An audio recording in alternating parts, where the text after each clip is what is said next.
Assalamu alaikum students, how are you all? Today we will start lesson number 1.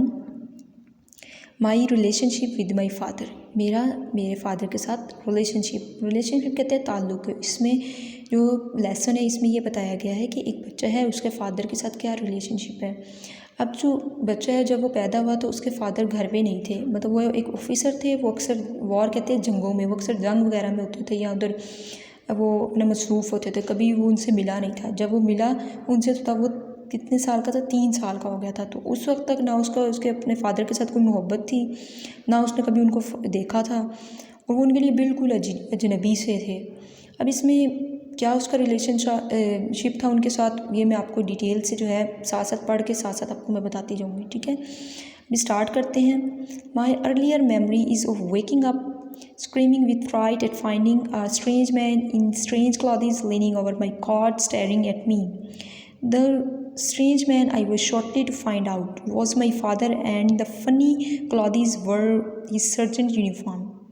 It was August 1945. The war was over and he was home from the front.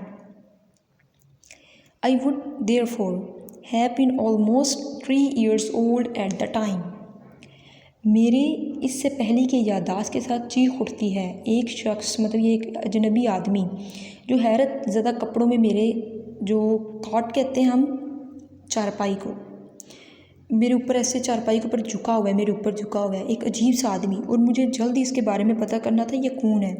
Was my father and the funny clothes, वो मेरे father थे जो एक मतलब मुज़ाहिक़ा के इस कपड़ों में थे, यूनिफॉर्म में थे, सर्जन के मतलब ऑफिसर के यूनिफॉर्म में थे। ये इट वॉज अगस्त 1945, ये 1945 की जंग के बाद, मतलब जब वो घर में आते हैं तो उस वक्त मेरी एज तकरीबन जो है वो 3 साल हो चुकी थी जब वो फर्स्ट टाइम अपने फादर को देखते हैं। I mention this episode not just, मैं ये इसलिए नहीं बयान कर रहा because it is the first thing I remember, जो पहली चीज़ जो मुझे याद है, बट ऑल्सो लेकिन because it was somehow representative of relationship which I was to have with my father for the rest of his life. I was terrified of him and I was a completely mystery to him. इसमें ये बता रहा है कि ये मैं इसलिए नहीं बयान कर रहा कि ये मेरे साथ जो है वो पहली चीज़ थी जो मुझे याद है, बल्कि मैं इसलिए बता रहा हूँ कि कोई ना कहीं ना इनके साथ कहीं ना कहीं मेरा इनके साथ एक रिलेशन है, मतलब एक ताल्लुक़ है मेरा अपने फादर के साथ। अब वो मैंने जो अपनी ज़िंदगी है बाकी की मैंने उन्हीं के साथ रहना है, पर मैं उनसे बहुत ज़्यादा, वो मेरे लिए एक पुरस्रार थे, मतलब अजीब थे, और वो मेरे लिए, मैं उनसे बहुत ज़्यादा खौफज़दा था, ठीक है। The man who hung over my cot was indeed strange to me since my father had not been home for more than 2 years. वो इंसान जो मेरे ऊपर मतलब चारपाई के ऊपर ऐसे झुका हुआ तो मेरे लिए बिल्कुल ही अजनबी था, मतलब जो मेरे फादर थे वो 2 साल से तो थे ही नहीं मेरे पास, ठीक है, कि वो मेरे लिए बिल्कुल ही अजीब थे। The reasons for this are not known to me, like so many others.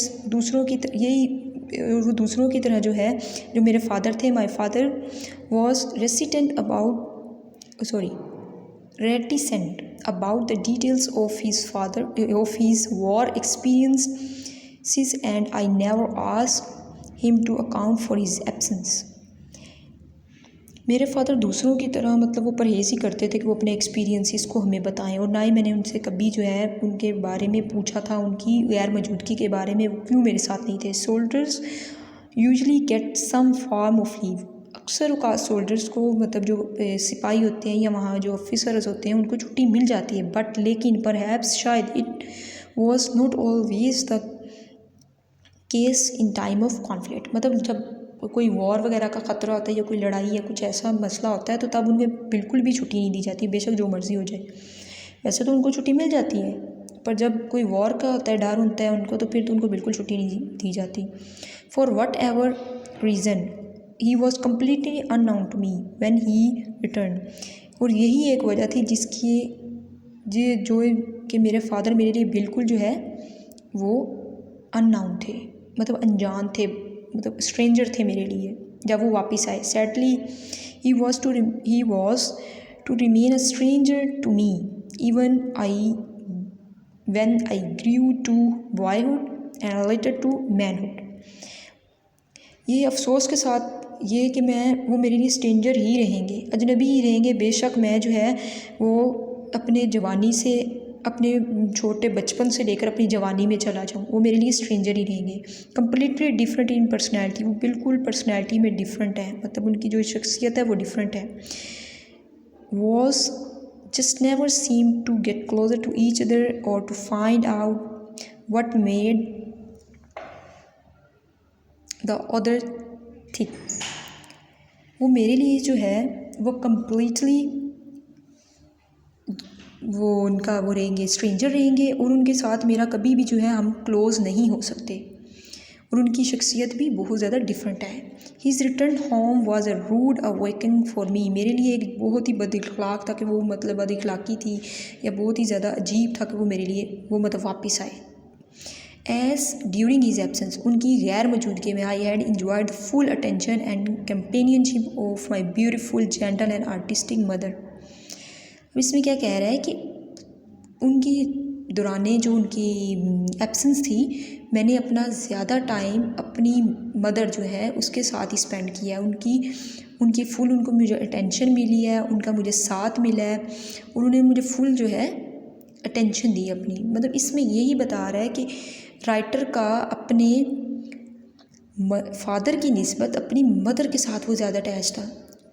जाहिर सी बात है, वो स्टार्ट से ही अपनी मदर के साथ रहा, तो उसका अपनी मदर के साथ ही ज़्यादा रिलेशन बनना था, बजाय इसके वो अपने फादर के साथ ज़्यादा अटैच होता। तो अब जाहिर सी बात है, उसके फादर तो वापस आ गए हैं, पर फिर भी उसका ज़्यादा मोहब्बत अपनी मदर के साथ ही रहेगी। फादर के साथ फिर भी उस तरह उसका नहीं बन सकेगा।